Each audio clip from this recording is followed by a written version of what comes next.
as we sit here this evening is our tribute to Marilyn Monroe, murdered 55 years ago this evening of August 4th, 1962. A gift to her is Lady Justice, and the proof to support that she was intentionally murdered, and her death certificate will read homicide. We are the Marilyn Monroe investigative team under the license of Gentilelli and Associates, California Private Investigator, PI number 14248. We've been working on this case for almost 3 years now. More importantly, we know what happened the evening of August 4th, 1962, the night that she was murdered. Today we celebrate the life of Marilyn Monroe, her memories, and what factually happened the evening of August 4th, 1962. Norma Jean Mortensen was born on Tuesday, June 1st, 1926 at the Los Angeles General Hospital. Marilyn had gone shopping August 2nd of 1962 for home decorations. Then she spent a few hours at Frank's nursery buying flowers for her home that she was so excited about. She purchased a hummingbird feeder and food, some terracotta pots, some plants for her garden, such as begonias and Valencia oranges, and a Mexican lime, and along with some other trees were categorized on the receipt as well.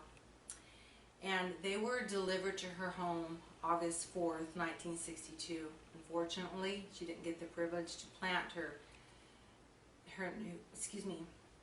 plants that she had previously ordered.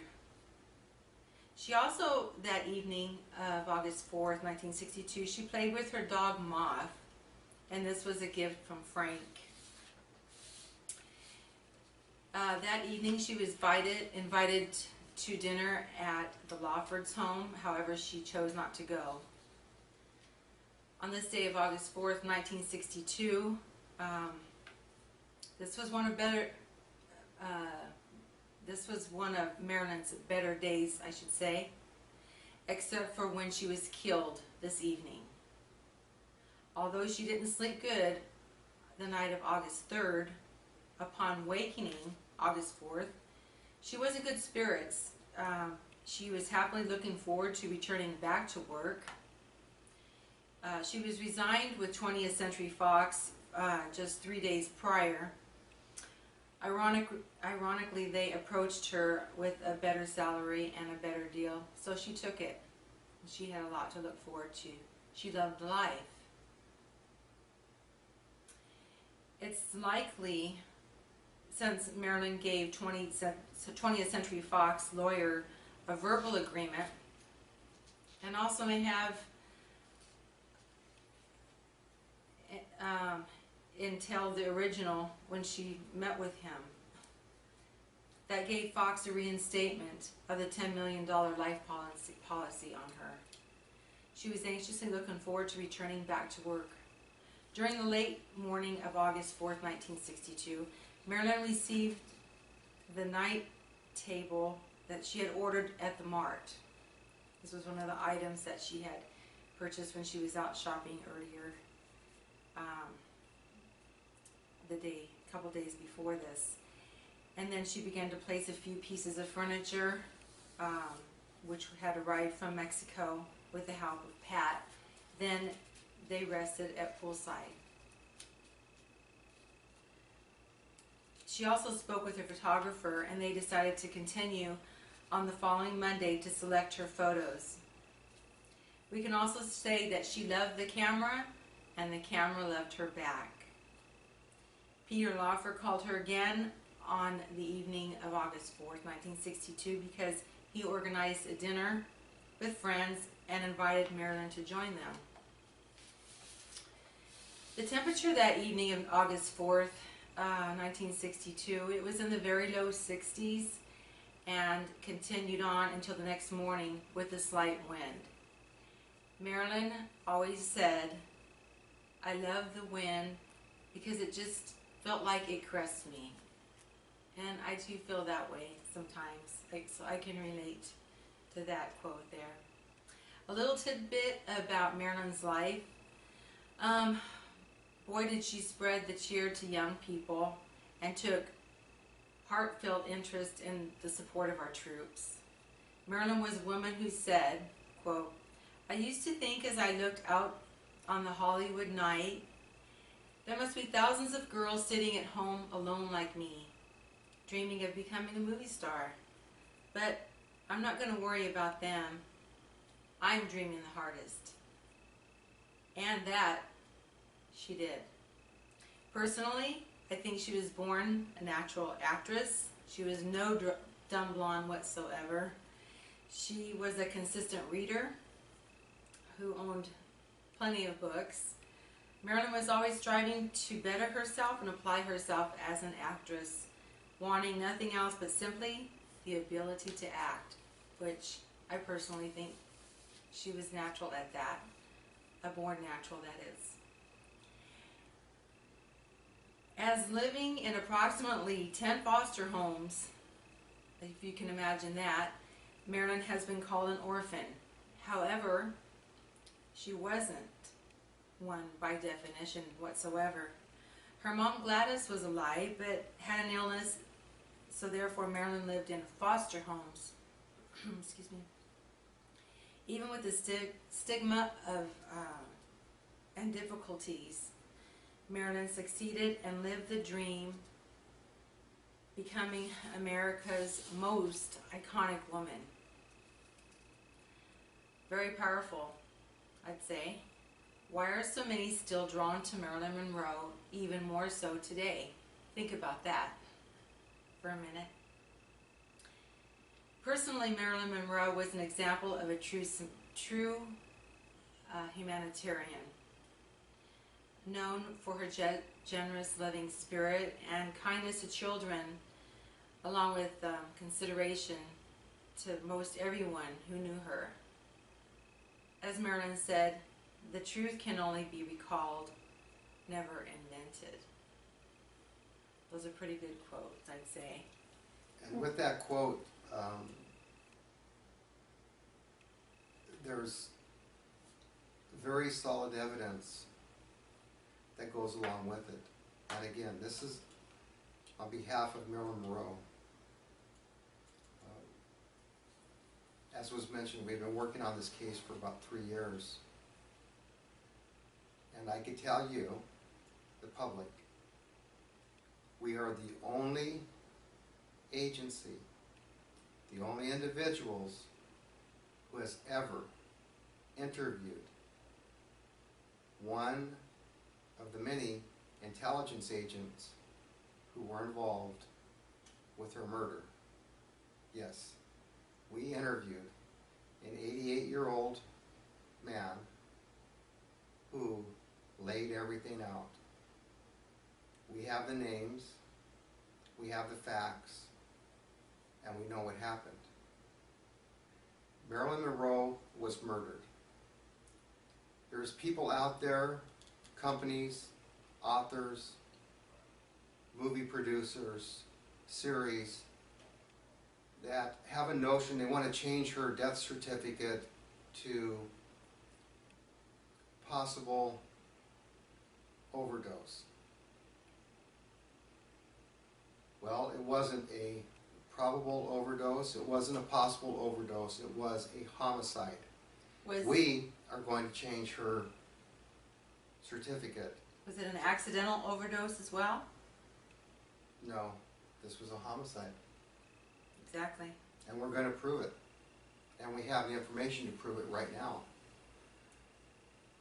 I'm just going to give you a little bit of information without going in detail because obviously this is under the Fair Use Act. People can take it and do what they want. Again, after many, many hours, years of research, combing through documents, videos, police reports, and interviews. And we interviewed people throughout the United States. We traveled. we were very fortunate. We met some people who have first-hand knowledge. We met people who have copies of documents. Many things have been shared with us. But most importantly is the interview with the intelligence agent that participated in her murder the night of August 4th. That's why we can say, without a doubt, that she was murdered. And it happened August 4th, not August 5th, as many people try to convey. What we've learned through toxicology, through investigation, and through other sources,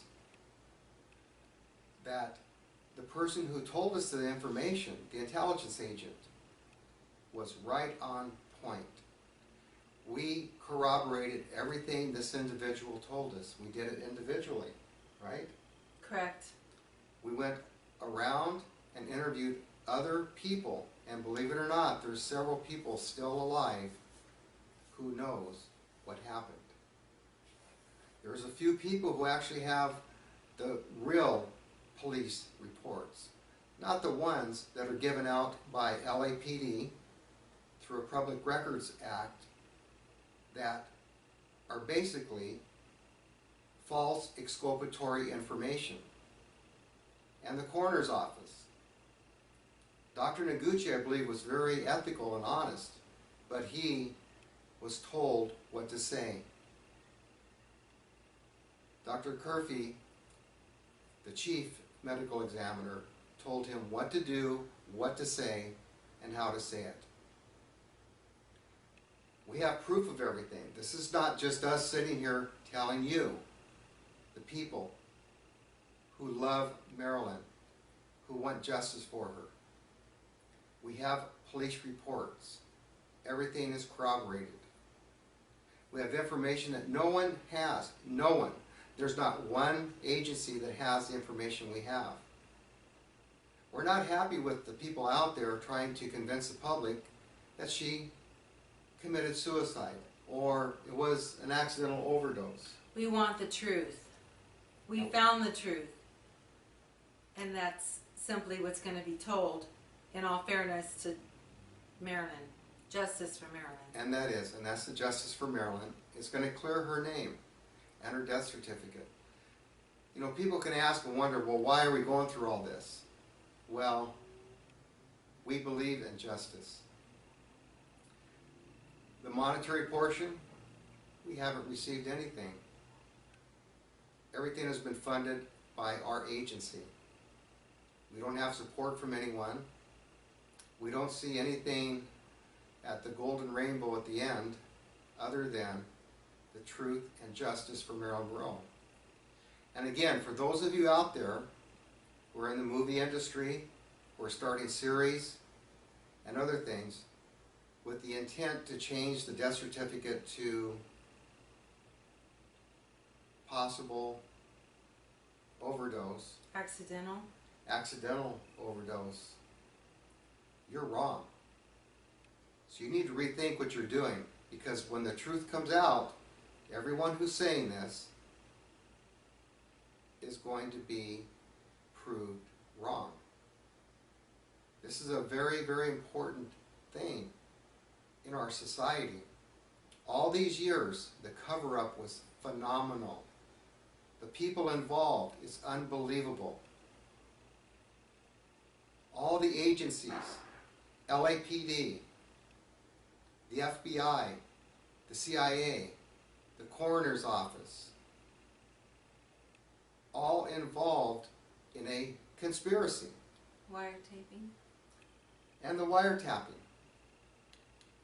We happened to find out who the person who was listening to the wiretap the night that Marilyn Monroe was murdered. I'll just say the name Reed. Won't go any further. It wasn't Danoff, one of Otash's employees, but it was another employee. He later went to work for the CIA, and no one's heard from him. And there's some other things we learned. Now this is really important. The tapes from that night, they do exist.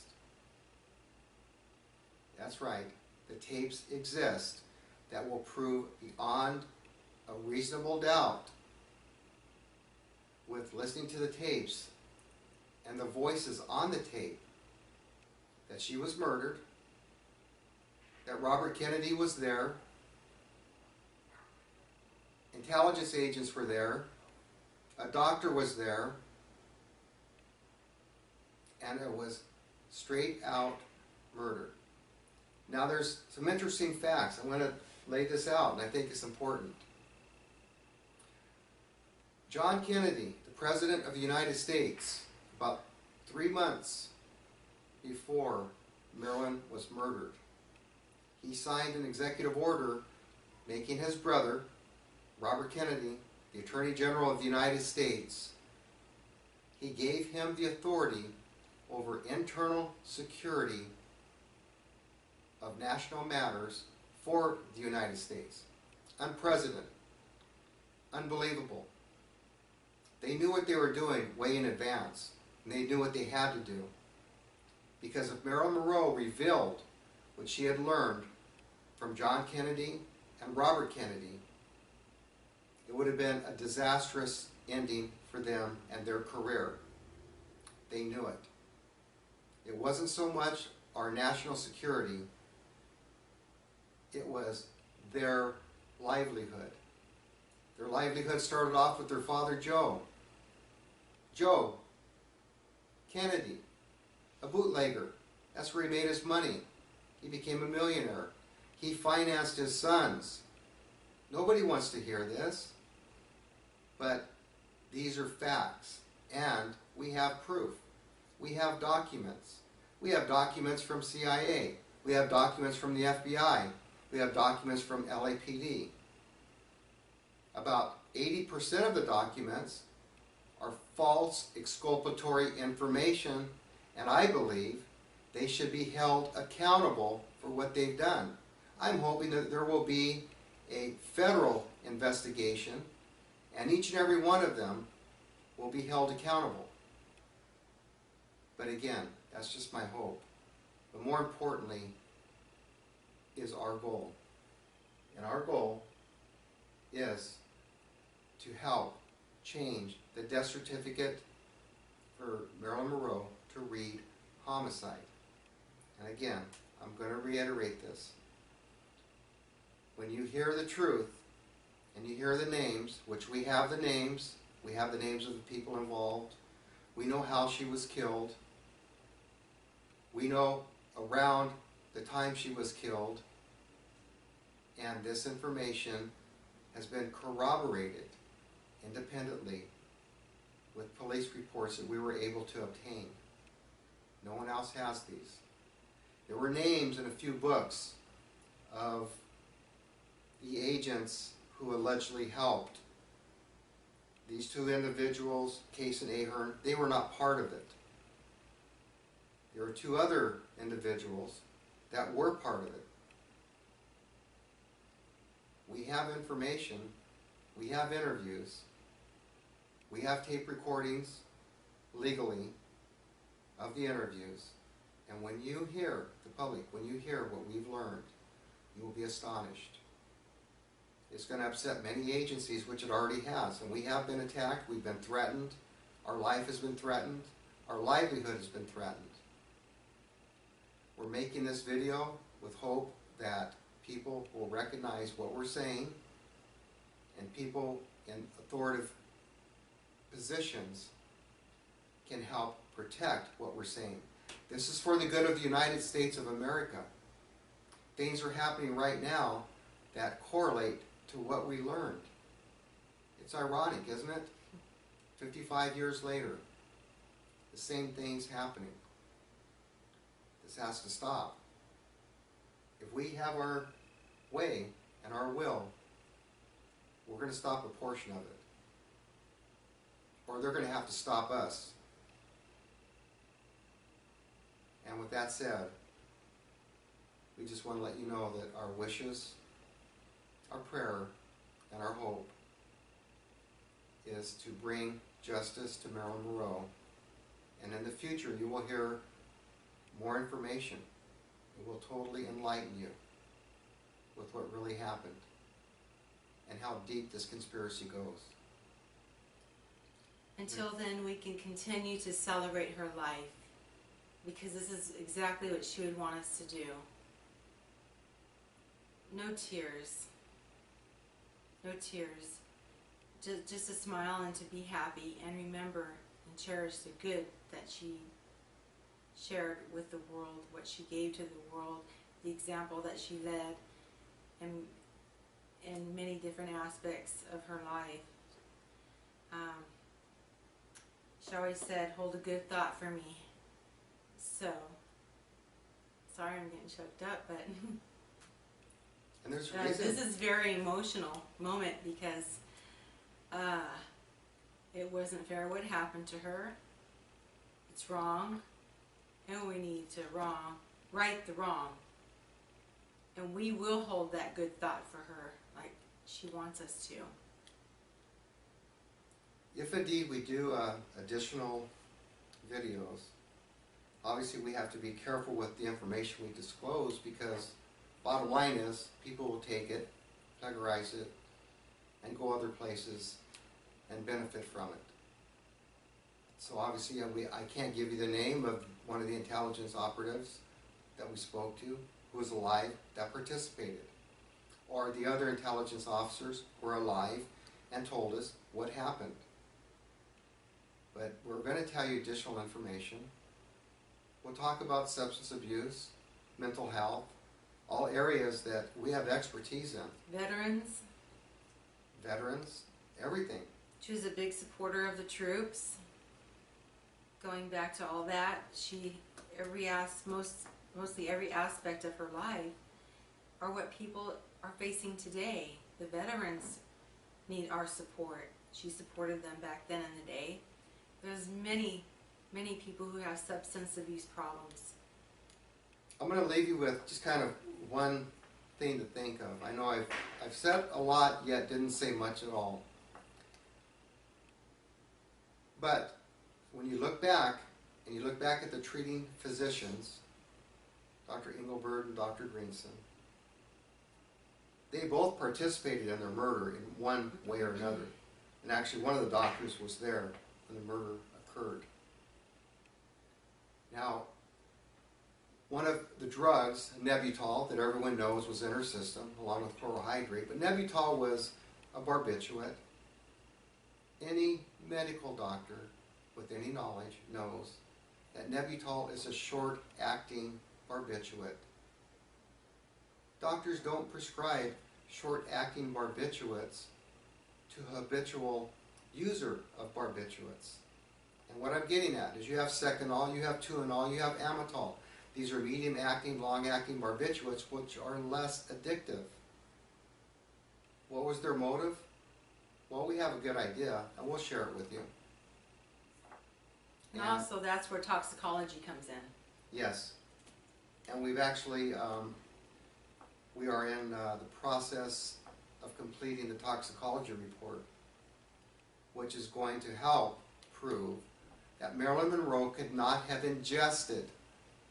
physically ingested the Nebutol and chlorohydrate and have that amount go into her system and have the level of chlorohydrate and or Nebutol in her blood and or liver and have done it on her own. She would have succumbed to death. She would have been in a coma before it would have continued on. Yet there was no traces in her stomach, no reflective crystals. Think about this. We're going to continue on, and you'll hear it back from us. If you like what we're saying, please let us know. If you have ideas, let us know. If there's things you'd like clarified, let us know. We hope this helps clarify a little bit, and most importantly, on the 55th year anniversary of her death, we are here giving her probably the best present that we can.